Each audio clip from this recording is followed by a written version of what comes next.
Hello every one. MRP pharmacist exam இப்போ கூடி சீக்கிரம் வரப்போகுது. ஸோ நோட்டிஃபிகேஷன் ஆல்ரெடி ரிலீஸ் ஆகி இப்போ வந்து அப்ளிகேஷன் அப்ளை பண்ண சொல்லியிருக்காங்க. ஸோ இப்போ அப்ளை பண்ணாதவங்க எல்லாருமே அப்ளை பண்ணி முடிச்சிருப்பீங்கன்னு நினைக்கிறேன். இன்னும் பண்ணாமல் இருந்தீங்கன்னா பண்ணிவிடுங்க. அப்புறம் இந்த வீடியோ எதுக்காக அப்படின்னா, ஒரு 2-3 கொஷின்ஸ் வந்து நிறைய பேருக்கு ரொம்ப நல்லாவே டவுட்டாக இருக்குது. பட் நான் ஒரு 3 days அவுட் ஆஃப் ஸ்டேஷன் இருந்தனால வீடியோ போட முடியல. ஸோ இப்போ வந்து இந்த வீடியோவில் அதை பற்றி சொல்லிடுறேன். ஃபஸ்ட்டு முக்கியமானது வந்து தமிழ் எக்ஸாமில் லைக் அந்த டேப்லெட் காலம் பார்த்துருப்பீங்க நோட்டிஃபிகேஷனில். ஸோ தமிழ் எக்ஸாமில் வந்து 40 கொடுத்துருந்தாங்க. அதுக்கு மேலே பார்த்திங்கன்னா ஆக்சுவலாக வந்து பர்சன்டேஜ்னு சொல்லி ஒரு இடம் கொடுத்துருக்காங்க. அதை நிறைய பேர் வந்து அது சரியாக நோட்டீஸ் பண்ணல போல். ஸோ 50க்கு 40 எடுக்கணுமா அப்படின்னு சொல்லி நிறைய பேர் கேட்டிருந்தீங்க. அது வந்து 40%. ஸோ இப்போ 100க்கு 40%னா 40 மார்க்ஸ். ஆனால் தமிழ் எக்ஸாம் 50 மார்க் தான். ஸோ 50 மார்க்குக்கு 40%னா 50ல் 50%னா 25. ஸோ 40%னா 20. ஸோ லாஸ்ட் இயர் என்ன இருந்துச்சோ, லாஸ்ட் எக்ஸாமில் என்ன இருந்துச்சோ அதே தான் இப்போவும். தமிழில் வந்து 20, அதாவது 50 மார்க்குக்கு 20 மார்க் எடுத்தால் வந்து எலிஜிபிள். ஸோ அதை நோட் பண்ணிக்கோங்க. இதுதான் ஃபஸ்ட்டு கொஷின். அடுத்த கொஷின் வந்து சிலபஸ் சேஞ்சுடா அப்படின்னு சொல்லி கேட்டிருந்தீங்க. நானுமே வந்து சிலபஸ் சேஞ்ச் ஆகாதுன்னு தான் நான் நினச்சிட்டு இருந்தேன். பட் இப்போ 3 days பேக்கோ இல்லை 2 days பேக் முந்தானேத்து தான் நினைக்கிறேன். ஸோ முந்தானேத்து தான் சிலபஸ் வந்து சேஞ்ச் பண்ணிட்டாங்க. அதை எப்படி கன்ஃபார்ம் பண்ணோம் அப்படின்னா, எம்ஆர்பி வெப்சைட்டில் டாக்குமெண்ட் செக்ஷனில் போனீங்கன்னா அங்கே வந்து சிலபஸ்ன்னு சொல்லி ஒரு இடம் இருக்கும். அதை கிளிக் பண்ணிங்கன்னா எல்லா எக்ஸாமுக்கான சிலபஸும் வரும். ஸோ அதில் ஃபார்மசியோட சிலபஸ் வந்து அவங்க ஆக்சுவலாக ரிமூவ் பண்ணியிருந்தாங்க இந்த நோட்டிஃபிகேஷன் வந்த டைமில். ஸோ அதுபடி பார்த்திங்கன்னா சிலபஸ் வந்து சேஞ்ச் பண்ணுவாங்கன்னு தான் எல்லாருக்கும் புரிஞ்சிருச்சு. ஸோ அதுபடியே வந்து அதுக்கப்புறம் ஒரு ஹாஃப் டே கழித்து அடுத்த நாளில் பார்த்திங்கன்னா சிலபஸ் வந்து சேஞ்ச் பண்ணி இப்போ புது சிலபஸ் வந்து போட்டிருக்காங்க. ஸோ புது சிலபஸ், அதாவது சிலபஸ் வந்து சேஞ்ச் ஆகிடுச்சு இல்லை ரிவைஸ் ஆகிடுச்சு, அதை மட்டும் நோட் பண்ணிக்கோங்க. ஸோ செகண்ட் கொஷின் ஆன்சர் பண்ணியாச்சு. நெக்ஸ்ட்டு முக்கியமான இன்னொரு கொஷின். இந்த கொஷின் தான் நிறைய பேருக்கு டவுட் இருந்துச்சு. ஓல்டு சிலபஸ்லேருந்து நியூ சிலபஸ் கொடுத்துட்டாங்களே அப்படின்னு சொல்லி எல்லாம் வந்து ஐயோ புது சிலபஸாக புதுசாக படிக்கணுமான்னு சொல்லி எல்லாம் கேட்க ஆரம்பிச்சிட்டிங்க. சிலபஸ் வந்து புதுசுன்னா அங்கே இருக்கக்கூடிய சப்ஜெக்ட் எல்லாமே சேஞ்ச் பண்ணிவிட்டு புது சப்ஜெக்ட் கொடுக்கல. முன்னாடி வந்து இருந்த சப்ஜெக்ட்லேருந்து கொஞ்சம் கொஞ்சம் மாடிஃபிகேஷன் பண்ணி இப்போ அப்படியே தான் இருக்குது. எக்ஸப்ட் ஒரு சில மேஜர் சேஞ்சை தவிர மீதி எல்லாமே வந்து மைனர் சேஞ்சஸ் தான். ரொம்ப ரொம்ப சின்ன சின்ன சேஞ்ச் தான் பண்ணியிருக்காங்க. ஸோ அந்த சின்ன சின்ன சேஞ்சஸ் என்னென்ன நடந்திருக்கு, எந்தெந்த டாப்பிக்லாம் ஆட் ஆகிருக்கு இல்லை ரிமூவ் ஆகிருக்கு. ஃபார் எக்ஸாம்பிள், ஃபார்மசூட்டிக் சப்ஜெக்டில் வந்து மெட்ரிக் கால்குலேஷன், இந்த மெட்ரிக் சிஸ்டம், அப்புறம் கால்குலேஷன்ஸ், அலிகேஷன் மெத்தட், இதெல்லாம் வந்து ப்ரீவியஸ் சிலபஸில் இருந்துச்சு. பட் அதை வந்து இப்போ ரிமூவ் பண்ணியிருக்காங்க. இதே மாதிரி பார்த்திங்கன்னா சோஷியல் ஃபார்மசியில் கொஞ்சம் டாபிக் வந்து இன்சர்ட் பண்ணியிருக்காங்க. ஸோ இந்த மாதிரி ஏதோ ஒரு சில டாபிக் வந்து அடிஷனும் ஒரு சில டாபிக் வந்து ரிமூவும் பண்ணியிருக்காங்க. ஸோ கொஞ்சம் உள்ளே வந்திருக்கு, கொஞ்சம் வெளியே போயிருக்கு. இதை தான் நீங்கள் நோட் பண்ணிக்கணும். இது வந்து எவ்வளோ பர்சன்டேஜ் இருக்கும் அப்படின்னா, நான் இன்னும் ஃபுல்லாக செக் பண்ணல சிலபஸ்ஸு.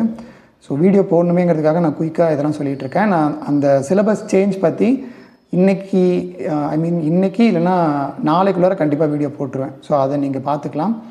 இப்போதைக்கு வந்து ஒரு 5 to 10% தான் சேஞ்சஸ் இருக்குது சிலபஸில். நான் பார்த்த வரைக்கும் நிறைய சேஞ்சஸ் கிடையாது. ஸோ அதை புரிஞ்சுக்கோங்க.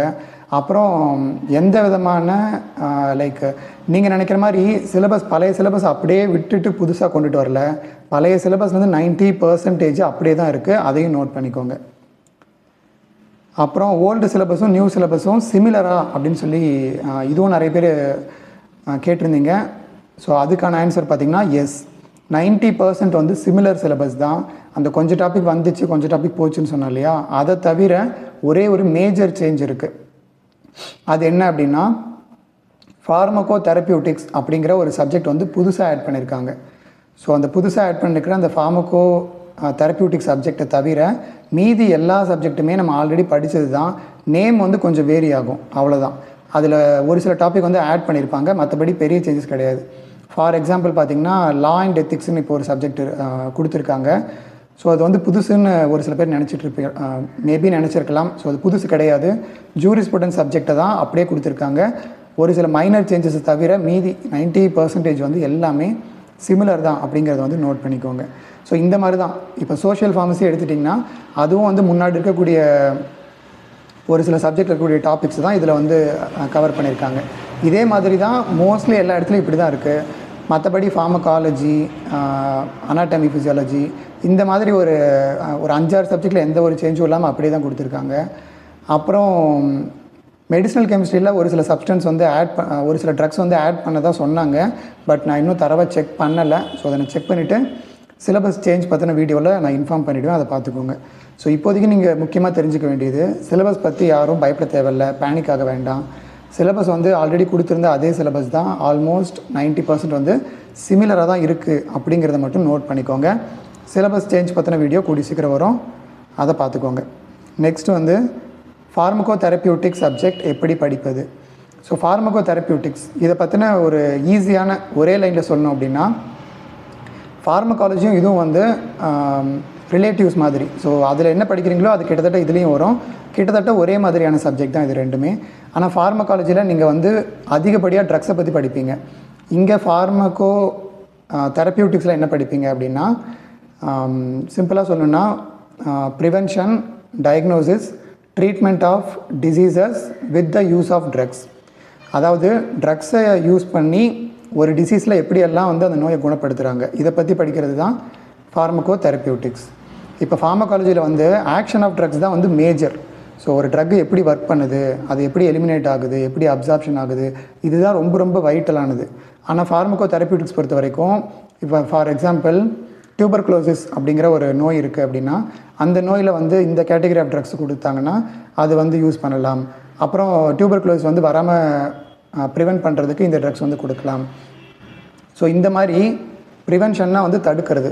ஸோ ஒரு நோயை வந்து தடுக்கிறதுக்கு எந்த மாதிரியான ட்ரக்ஸ் யூஸ் பண்ணுறாங்க. டயக்னோசிஸ்னால் வந்து ஒரு நோயை கண்டறிகிறதுக்கு எந்த மாதிரி ட்ரக்ஸ் வந்து கொடுக்குறாங்க.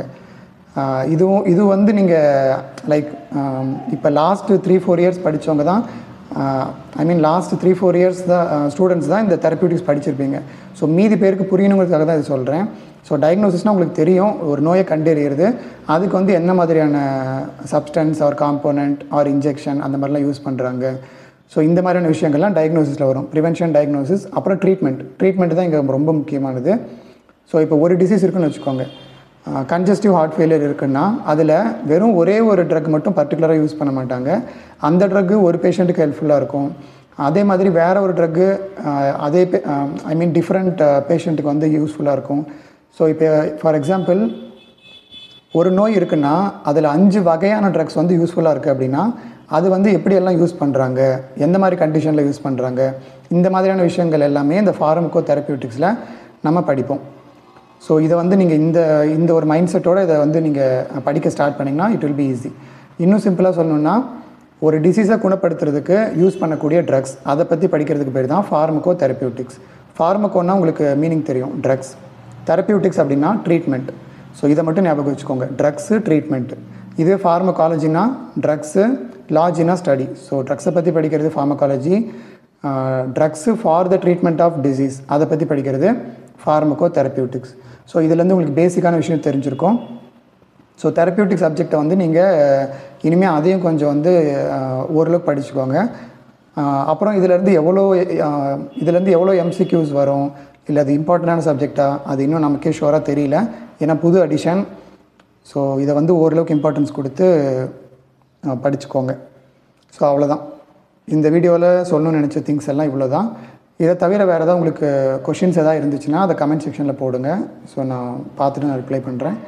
ஸோ நீங்கள் மோஸ்ட்லி கேட்டிருந்த கொஷின்ஸ் இவ்வளோ தான். இது எல்லாத்துக்கும் ஆன்சர் பண்ணிட்டேன். So I hope this answers your question. So that's it. Thanks for வாட்சிங் திஸ் வீடியோ. அண்ட் இந்த வீடியோ உங்கள் ஃப்ரெண்ட்ஸ் யாராவது இதில் ஏதாவது டவுட்ஸ் கேட்டிருந்தாங்கன்னா அவங்களுக்கு மறக்காமல் ஷேர் பண்ணிவிடுங்க. So that's it. Thanks for வாட்சிங் this video. I will meet you in the next one, either today or tomorrow. Thanks for watching. I will meet you in the next video. Until then, bye from Vasant Murugesan.